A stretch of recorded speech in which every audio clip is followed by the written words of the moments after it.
வாரத்துல ஒரு நாள் முழுக்க நீங்க சாப்பிடாம இருந்தீங்கன்னா என்ன நன்மை இருக்குதுன்னு பார்க்கலாமா? உங்களால முடிஞ்சா வாரத்துல ஒரு நாள் மட்டும் எதையும் சாப்பிடாதீங்க. தேவைப்பட்டா தண்ணி அல்லது மூலிகை தேநீரை பொறுமையா சப்பி சாப்பிடுங்க. லேசான வேலைகளை மட்டும் செய்யுங்க. இன்னைக்கு ஃபாஸ்டிங்னா எல்லாருக்குமே தெரியும், ஆனா அது என்னன்னு யாருக்குமே தெரியாது. So as this video goes on, இதோட மிஸ்கன்செப்ஷன்ஸ் எல்லாமே நம்ம வந்து ஒண்ணா அட்ரஸ் பண்ணுவோம். இப்படி வாரத்துல ஒரு நாள் விரதம் இருக்கிறதுனால உங்களோட உடல் பருமன் கட்டுப்படுத்தப்படுது, செல்கள் சீரமைக்கப்படுது, ஜீரண மண்டலத்துக்கு ஓய்வு கிடைக்கிறதுனால அதுவும் சீரமைக்கப்படுது, மூளை செயல்பாட்டை மேம்படுத்தி மனதை தெளிவாக்குது, ஹார்மோனை சமநிலைப்படுத்துது, தூக்கத்தையும் மேம்படுத்துது, உடலில் உள்ள தேவையில்லாத கழிவுகளை வெளியேற்றி நம்ம ஆயில நீட்டிக்குது. விரதத்துக்கு அடுத்த நாள் காலையில பழம், கஞ்சி போன்ற லேசான உணவுகளை சாப்பிட்டு உங்க விரதத்தை முடிங்க. இந்த மாதிரி வாரத்துக்கு ஒரு முழு நாள் விரதம் இருங்க, ஆரோக்கியம் பெறுங்க. ஓகே, சோ ஃபாஸ்டிங்ன்றது வந்து இன்னைக்கு it's one of the most widely misunderstood concepts. இன்னைக்கு எல்லாரும் ஃபாஸ்டிங்னா ஏதோ மாயா இருக்கு, மந்திரம் இருக்கு, யூனிக் பெனிஃபிட்ஸ் இருக்கு அப்படின்னு நினைச்சிருக்காங்க. பட் அன்ஃபார்ச்சுனேட்லி அந்த மாதிரி எதுவுமே கிடையாது.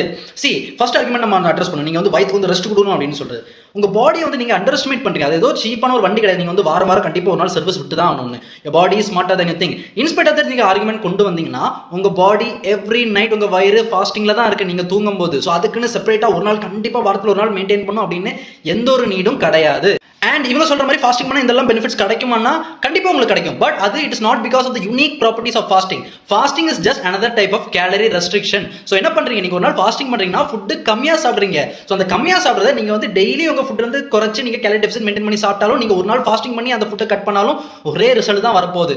ஸோ யூனிக் பெனிஃபிட்ஸ் ஃபாஸ்டிங் எதுவுமே கிடையாது. அண்ட் இன்ஃபேக்ட் நீங்க அந்த நாள் ஃபாஸ்டிங் பண்ணிட்டு மற்ற நாள் ஆஃப் த வீக் வந்து நீங்க அதிகமாக சாப்பிட்டீங்கன்னா இவங்க சொன்ன எந்த ரிசல்ட்டும் உங்களுக்கு கிடைக்காது. ஸோ ஃபாஸ்டிங்ல it doesn't have any magical benefits. அது just one of the tools உங்களுக்கு calorie restriction, calorie deficit maintain பண்றதுக்கு. சிலவங்களுக்கு யூஸ் ஆகும், நிறையவங்களுக்கு வந்து அது யூஸ் பண்ண முடியாது. இன்ஃபேக்ட் சில population like pregnant women, chronic diseases, diabetes இந்த மாதிரி ப்ராப்ளம் உள்ளவங்க, லோ பிபி உள்ளவங்களுக்கு அண்ட் வந்து சில்ட்ரன், growing childrenக்கு வந்து ஃபாஸ்டிங் வந்து ப்ராப்பரா யூஸ் பண்ணலாம். It might be detrimental. So நான் சொல்றது வந்து ஃபாஸ்டிங் தப்பு, மோசம் அப்படின்னு சொல்ல. All I am saying is that fasting பண்ணாதான் இந்த பெனிஃபிட்ஸ்லாம் எடுக்க முடியும் அப்படின்னு நீங்க நினைக்கிறதா தப்பு. நீங்க நார்மலா நீங்க சாப்பிடற ஃபுட் கம்மி பண்ணி கேலரி டெபிசிட் மெயின்டைன் பண்ணலே you will get the same result without any deviation.